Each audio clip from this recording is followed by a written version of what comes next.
All right, so are you ready to dive into a story that's like adventure journalism and just like total girl power all rolled into one? Yeah. We're talking about the race around the world between Nellie Bly and Elizabeth Bisland back in 1889. Wow. Imagine a world without airplanes. Right. These women were relying on steamships and trains, even rickshaws.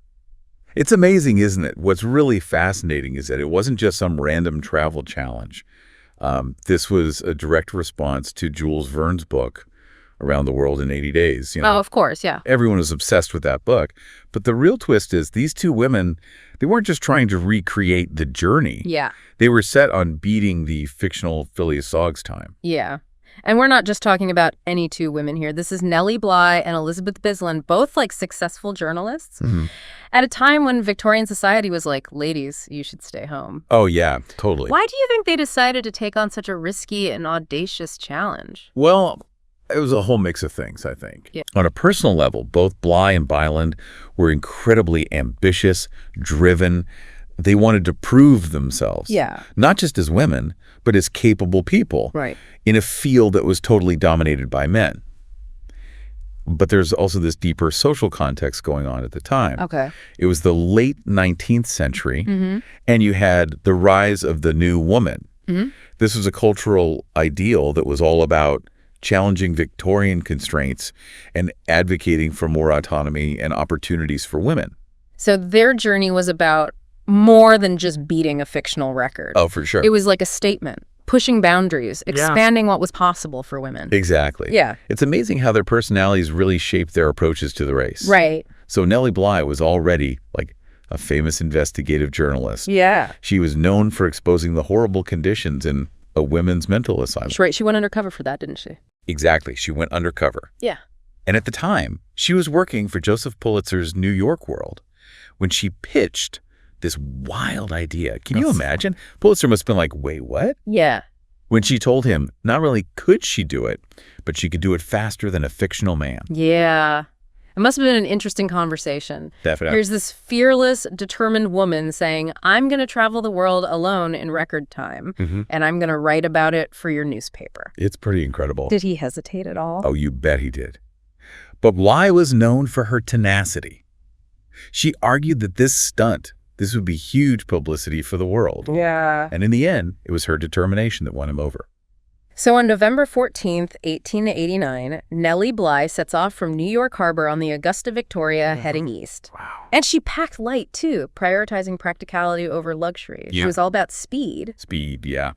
But she wasn't alone in this race. Right. On the same day that Bly departed, the Cosmopolitan magazine sent their own reporter, Elizabeth Bisland, on a westward route. Talk about a rivalry. Head to head. It's amazing how these two women representing different publications, different approaches to journalism, ended up embarking on this incredible journey simultaneously. Amazing. And they were such contrasting personalities, too. We talked about Bly's boldness, but Bisland, what drove her to take on this challenge? Well, Bisland was known for her writing. Okay. She had a very refined literary style, quite different from Bly's more hard-hitting investigative journalism. And she was hesitant to take on the race at first. It was a huge step outside of her comfort zone. I can see that. Suddenly thrust into this global competition, the pressure of the clock, unknown challenges. Totally, totally. It must have been daunting. Yeah.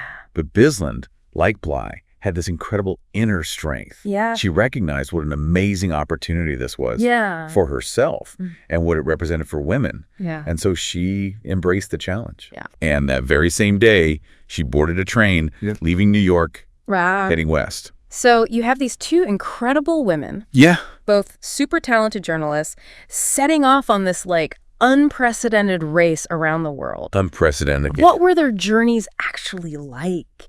Paint us a picture of what they faced back in the late 1800s. Okay, so travel in the 1880s, it was a totally different world from what we know today. Yeah. Forget airplanes, high-speed trains, even reliable communication. Oh, wow. These women were relying on steamships that could be delayed by storms. Yeah. Trains that broke down all the time. Oh, no. And sometimes even animal-powered transportation like rickshaws. Imagine the headache of trying to coordinate travel across continents, Right. dealing with language barriers, navigating unfamiliar cultures, all while racing against the clock. It's mind-boggling to think about the challenges they faced. Right. Let's start with Bly's route. Where did her journey take her? So she raced across Europe. Okay. She went to England, France, Italy. Then she sailed through the Suez Canal to Ceylon, which is modern-day Sri Lanka. Wow. From there, it was on to Singapore, Hong Kong, and Japan, and then across the Pacific to get back to the United States. Wow, that's incredible. Right. And Bisland's route took her the opposite direction. Yes. She started by traveling across the U.S. by train and then sailed from San Francisco to Japan. Okay. From there, her journey was similar to Bly's in some ways, going through Hong Kong, Ceylon, and across India. She then sailed through the Suez Canal and back to Europe, ending in New York just a few days after Bly. So they both faced incredible obstacles and experienced a world that most people at that time could only dream of. I'd love to dive deeper into their experiences. Yeah. What were some of the specific challenges that they encountered along the way? Well, one of the biggest was just how unreliable transportation was back then. Imagine relying on steamships at the mercy of the weather. Bly ran into a huge storm crossing the Atlantic. Oh, gosh. And she even got seasick, too. Ugh, I can only imagine. And it wasn't like they were on luxury cruises either, right? Not exactly. Conditions were often cramped and not very nice at all. Yeah. And the train journeys, too, could be just as rough. Yeah. Delays all the time. Yeah. Breakdowns weren't unusual. Oh, no. And the comfort level was, well, let's just say rustic. So not exactly like a relaxing sightseeing tour. What about staying in touch? Right. How did they communicate with their editors in the outside world? That was another huge hurdle.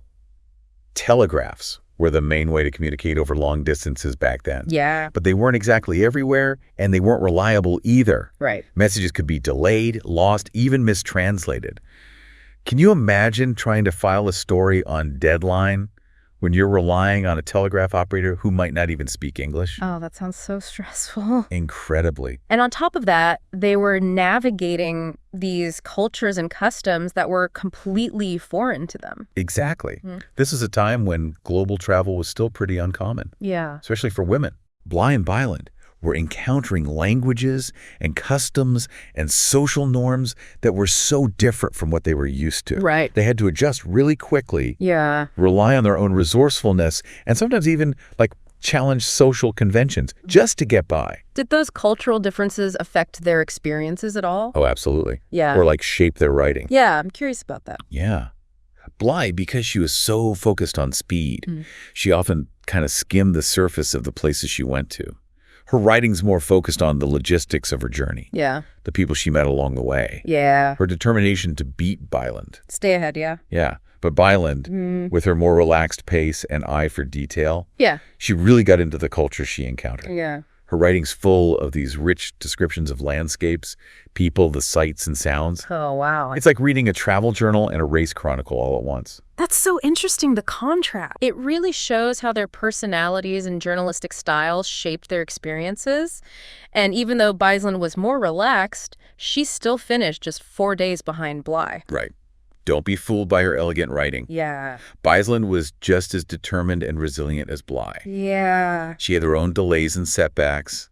There's this great story about when she was in Ceylon. Yeah. And she got caught in a monsoon that delayed her for days. Oh, wow. While she waited, though, she got to experience the local culture. Yeah. She visited temples, Yeah. observed daily life. It sounds like both women really had to just embrace the unexpected, Yeah. adapt to any challenge that popped up. Did they ever have any doubts or anxieties? You know, Bly, being Bly, she downplayed any hardships. She wanted to project this image of unwavering confidence, determination. I see. But in her private letters, you can see how much the journey was wearing her down. Oh, yeah. She wrote about being exhausted, Yeah. lonely, Yeah. and the constant pressure of the race. It's a good reminder that even the most adventurous people have their moments of vulnerability. Right. What about Bisland? Yeah. Did she ever express any doubts? Bisland was a lot more open about her struggles. Okay. She wrote about being homesick, Yeah. frustrated with the travel delays, Yeah. and her worries about the race itself. Yeah. But she also wrote about how much she appreciated the experiences she was having, Yeah. the people she met, Yeah. how much she was growing as a person. It's amazing to think about them alone in such an unfamiliar world, facing these challenges and still pushing forward. It says so much about their courage. It really does. And their determination. And, don't forget about the impact they were having back home. Oh, right. Newspapers were obsessed with their progress. Wow. Publishing updates on their locations, speculating about who'd win. The public was completely captivated by the drama, the audacity of these women, the spectacle of it all. Yeah. It was a media frenzy like nothing before. Wow. So they were already the cultural icons while they were still on the road. It must have been an amazing homecoming for them. Oh, absolutely. When Bly got back to New York on January 25th, 1890. Yeah. She was met by a huge crowd of cheering fans. Wow. A true hero's welcome. Yeah. She'd shattered the fictional record, Yeah. completing the journey in 72 days. That's amazing. And she became a global celebrity overnight. And Bisland. Yeah. Even though she arrived a few days later, she still got a warm reception, right? Oh, yeah, definitely. She may not have won, but she had achieved something incredible in her writing, which captured the essence of her journey in a way that Bly's didn't. Yeah. It really connected with people. So they both came home winners in their own way. Definitely. But what about the bigger impact? Wow. We touched on this before, but how did their race around the world challenge what Victorian society expected of women? Well, remember, Victorian society had these really strict ideas about women, what they could and couldn't do. Yeah. They were supposed to be wives, mothers, homemakers, not adventurers or world travelers. Right. Bly and Bisland's journey directly challenged those norms by doing this incredibly daring thing. Yeah. They showed that women were just as capable as men of physical and mental endurance, resourcefulness, and ambition. They were changing the story of what was possible for women. Exactly. And their actions, they had this ripple effect that went way beyond just travel. Their success challenged the whole foundation of Victorian gender roles and helped pave the way for future generations of women who would break down barriers in all areas of life. That's such an important point. Yeah. Their race wasn't just personal. It was a cultural milestone. It sent a powerful message that women could achieve anything they set their minds to. And it's important to remember that this was all happening at the same time as the women's suffrage movement. Oh, right. Bly and Bisland's journey was like this powerful symbol showing that women weren't just capable of participating in public life, but of excelling in it. So they weren't just adventurers. Right. They were pioneers for women's rights. Exactly. Yeah. They challenged the status quo, expanded the boundaries of what was considered possible for women, and inspired so many others to follow in their footsteps. Their story is truly remarkable. It's about so much more than travel or competition. Right. It's about courage, determination, and the power of challenging what society tells us we should be. It really makes you think, doesn't it? What was going through their minds as they were racing across all those continents, over those oceans? Did they have any idea how much of an impact their journey would have for years to come? Yeah, it's incredible to think about. I mean, it's hard to say for sure. Yeah. But I think they must have had at least some sense that they were doing something really, truly groundbreaking. Right, yeah. Remember, both Bly and Bisland, they were journalists at their core. They were storytellers, observers of, what it means to be human. Yeah. And they understood how powerful their platform was. So they weren't just racing for themselves. They were racing for something bigger. Exactly. They were racing for the right of women to choose their own paths, to chase their own dreams and to really challenge those limits that society had placed on them. And their legacy is still so inspiring even today. Absolutely. It's a reminder that sometimes the greatest adventures are the ones that shake things up and make us rethink what's actually possible. You think about the world today. Yeah. Women are still fighting for equality in so many ways. But we've come a long way since 1889.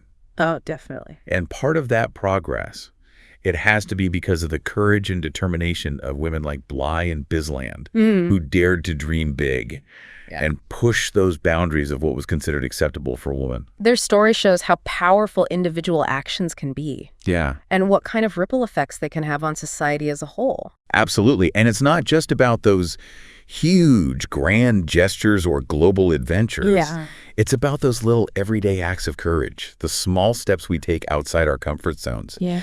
Those moments when we decide, okay, I'm going to challenge my own limits and what everyone expects of me. It's like finding that inner Nellie Bly and Elizabeth Bisland in all of us. Exactly. It's about recognizing that we all have the potential to make a difference, to shake things up and to inspire people. And maybe our journeys, just like theirs, will also have a lasting impact on the world. Absolutely. Speaking of journeys, we talked about the routes Bly and Bisland took, the challenges, the impact they had. But what about their inner journeys? Right. What do you think they learned about themselves along the way?